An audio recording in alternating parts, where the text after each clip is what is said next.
Bonjour à tous. Une vraie question aujourd'hui, qu'est-ce qu'on fait quand un enfant ne veut pas dire bonjour? Ça arrive très souvent que mes élèves n'aient pas envie de me dire bonjour le matin. Et ça ne veut pas dire qu'ils sont mal élevés, ça ne veut certainement pas dire qu'ils ne sont pas polis avec moi ou qu'ils ne vont pas me parler le reste de la journée. Mais ce petit moment d'accueil le matin est très particulier.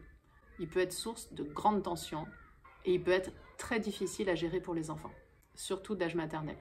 Cette transition où il faut quitter les parents et mettre le pied dans la classe, où on en prend pour de longues heures, cantine, goûter, sieste, il peut y avoir plein de choses qui font que les enfants ne sont pas toujours très à l'aise à l'idée de commencer la journée. Et surtout, il faut dire au revoir. Et ça, c'est pas simple. Les transitions, les enfants n'aiment pas toujours. Donc, il faut absolument que nous, en tant que maîtresse, on les accompagne. Parfois, même physiquement, je leur dis « Allez, je t'aide à faire le premier pas », c'est le plus difficile. Et c'est vrai que c'est le plus difficile, parce que le temps qu'ils aient traversé la classe et qu'ils aient enlevé leur manteau, les pleurs ont cessé, et ils passent à autre chose, et les parents sont partis, et ils sont en relation avec les camarades, et tout va bien. Mais ce petit moment où il faut dire au revoir à papa et maman, ou à je ne sais qui, qu'on a son petit sac sur le dos qui fait un peu froid, qu'on a été réveillé un peu la va-vite, oh là là, c'est vraiment pas simple. Donc si à ce moment-là, l'enfant n'a pas envie de me dire bonjour, ben, je le comprends plutôt bien. Et je m'en formalise absolument pas. Je suis convaincue que les enfants apprennent à dire bonjour par l'imitation et par l'exemple. Donc si moi, je leur dis bonjour avec le sourire, bienvenue, bonjour, entre dans la classe, bonjour, je suis contente de te voir. Voilà. Il y a 1 milliard de formules qu'on peut utiliser pour saluer quelqu'un qui rentre, et que je fais évidemment la même chose avec les parents, et que les parents me saluent en retour. L'enfant a déjà entendu 3 fois bonjour, ça rentre dans sa tête, et le jour où il sera prêt, ça va lui venir naturellement. Parce qu'il a vu que ce moment était un moment d'échange appréciable entre personnes. À la réunion de rentrée, j'insiste toujours sur le fait que j'ai vraiment besoin au minimum d'un échange de regards avec les parents et que j'aime qu'on se salue. Alors parfois si c'est l'embouteillage, que le parent est pressé, juste un petit signe de la main, c'est important.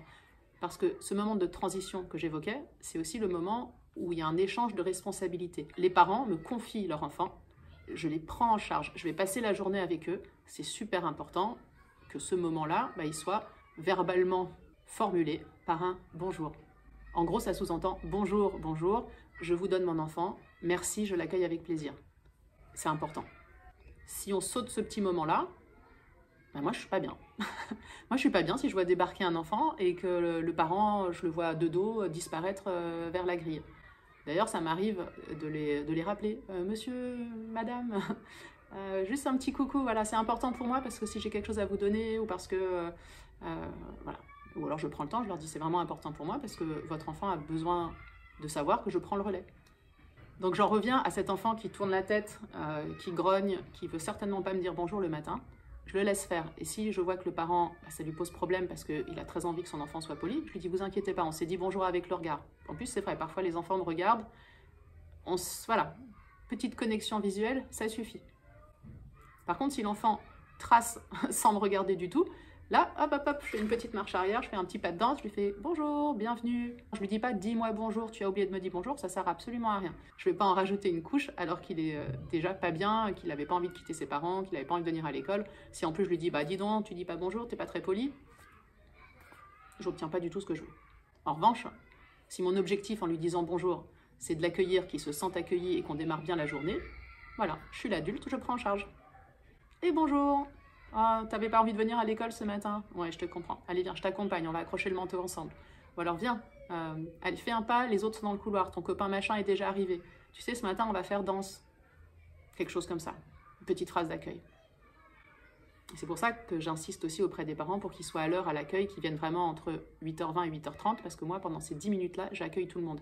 À partir de 8h30, dans l'idéal, tout le monde est arrivé et je peux refermer la porte et puis commencer la classe. Si l'accueil se déploie sur 20 minutes, pour moi c'est très long, pour eux c'est très long, parce que ceux qui sont là depuis 8h20 à 40, ils n'en peuvent plus d'attendre que quelque chose se passe. Et puis en hiver, il fait froid. Bref, ce petit moment où on se dit bonjour le matin, je le prends parce qu'il est super important, mais si l'enfant ne veut pas dire bonjour, j'ai envie de dire c'est pas grave. L'important, c'est l'exemple qu'on lui donne. Et les parents très chaleureux qui me disent bonjour avec le sourire, c'est vraiment agréable. C'est donnant-donnant. Ils me confient leur enfant, je les salue en retour. Tout le monde repart serein. Mais vous me direz, qu'est-ce qu'on fait quand ça se passe avec la grand-mère, par exemple? Parce que là, ça devient vraiment problématique. Parce qu'une maîtresse qui dit « c'est pas grave, vous inquiétez pas, on se parlera plus tard », ouf, ça soulage tout le monde, c'est bon. Mais quand c'est la grand-mère, et que le gamin dit « non, Allez, fais un bisou à ta grand-mère. Non, je veux pas. Ou alors qu'il se cache, ou alors qu'il se met à trépigner. Ah, je vais pas lui dire bonjour. Ouais, c'est gênant, mais c'est normal. Et j'ai même envie de rajouter une chose, c'est très sain. Parce qu'un enfant qui n'a pas envie qu'on l'approche, qu'on le bisouille, qu'on l'embrasse, qu'on le cajole, s'il n'a pas envie, ben c'est déjà qu'il a intégré qu'il avait le droit de dire non, que son corps lui appartient. Et que s'il ne le sent pas, ben il n'a pas à se laisser faire. Et ça, je trouve ça super important. Parce que quand on oblige un enfant à faire un bisou à la dame, à dire bonjour, à donner la main, à recevoir une caresse stoïquement, alors que tout son corps et son être dit non, je veux pas, je veux pas, je veux pas, mais qu'il se laisse faire parce qu'il se sent obligé de le faire, ça peut faire de vrais dégâts plus tard. Et oui, je ne vais pas avoir peur de le dire, ça va faire des vrais dégâts plus tard si on n'est pas capable de dire non et qu'on se retrouve dans une situation où on se fait agresser sexuellement. On touche là au consentement. Est-ce que je consens à ce qu'on me touche? Est-ce que je consens à ce qu'on me fasse la bise si j'en ai pas envie? On a le droit de dire non. Et notre non doit être entendu. Moi, si un enfant me fait un petit cadeau, je lui demande, est-ce que je peux te faire une bise? Si un enfant s'est fait mal au genou, je lui demande, est-ce que tu veux qu'on remonte ton pantalon? Je ne m'autoriserai jamais à toucher un enfant sans sa permission. Et ça, je pense que ça paraît normal à tout le monde. Du coup, il me semble que c'est la même chose si on les force à dire bonjour, si on les force à faire la bise, on se retrouve dans des situations où l'enfant n'est pas en mesure d'écouter ce qu'il ressent. On lui interdit de dire non. Et ça me pose problème. Alors vous allez me dire, oui, enfin bon là c'est la grand-mère qui connaît, qui l'adore en plus, donc ça n'a rien à voir. Mais oui, ça n'a rien à voir, on est entièrement d'accord. Mais si à ce moment-là, il ne le sent pas, pourquoi le forcer? Parce que finalement, la politesse, vaut mieux qu'il l'apprenne en vous regardant, en nous regardant, parce que les adultes lui servent de modèle, parce qu'il voit que les adultes sont contents de se dire bonjour, de se faire la bise, il aura envie de le faire. Mais si ça devient une contrainte, une obligation, et qu'en plus qu'il sent qu'il n'a pas l'aval de ses parents, qu'on lui fait des reproches et qu'il ne fait pas comme il faut, ben là, ça va pas. Si pour enseigner la politesse, on est dans le forçage et la contrainte, moi, il y a un truc qui me dérange. On risque d'aller à l'encontre de ce qu'on recherche.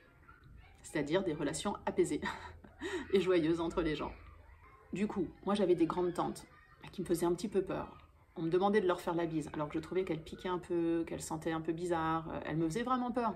J'avais pas envie et on m'a forcé à le faire. Et je regrette, parce que ce sont des personnes que j'aimais profondément, mais j'avais toujours besoin d'un petit temps d'adaptation avant d'aller vers elles. Et ensuite, j'adorais être auprès de ces personnes âgées.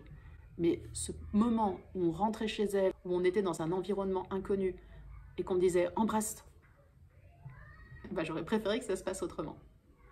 Donc si vos enfants ne disent pas bonjour, si nos élèves ne disent pas bonjour, tant que nous, on a le cœur ouvert quand on le dit, je pense que ça suffit. Donc montrons l'exemple, on aura toutes les chances d'être très heureusement surpris en retour.